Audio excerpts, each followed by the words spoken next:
Doctor గారు, అసలు ఈ గెస్టేషనల్ డయాబెటీస్ అంటే ఏంటి? అది అసలు ఉమెన్ కి ఎందుకు వస్తుంది? దీన్ని అవాయిడ్ చేయొచ్చా? అలానే ఉండిపోతుందా? ఫ్యూచర్ లో ఏమన్నా వెళ్తుందా? జెస్టేషనల్ డయాబెటీస్ ఎందుకంటే ఇప్పుడు ఒబేసిటీ అనేది ఎక్కువ అయిపోతుంది మాట. ఎందుకంటే ఇప్పుడు టీనేజర్స్ లో ఈ ఫుడ్ హ్యాబిట్స్ వల్ల ఎందుకంటే చదువు వాళ్ళకి ఎంతసేపు ఈ కంప్యూటర్ కొట్టుకోవడము, తర్వాత ఈ సాఫ్ట్వేర్ ఇంజనీర్ ఏమంటే బాగా ఒబేసిటీ అయిపోతున్నారు. దానివల్ల ఏంటంటే మళ్ళీ ప్రెగ్నెన్సీ డిలే అయిపోతా ఉంది. ప్రెగ్నెన్సీ డిలే అయినప్పుడు కూడా ఇటాక్ సమస్యలు ఎక్కువ అవుతా ఉన్నాయి. ప్రెగ్నెన్సీ ఎప్పుడు యూజువలీ 30 లోపల ఫ్యామిలీ కంప్లీట్ చేసేస్తూ ఉంటారు.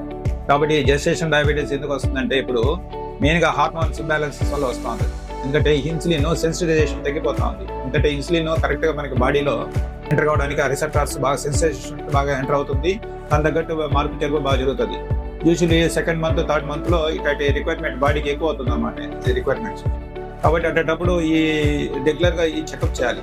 ఈ షుగర్ ఎట్లుంది అనేది చూసుకుంటూ ఉండాలి.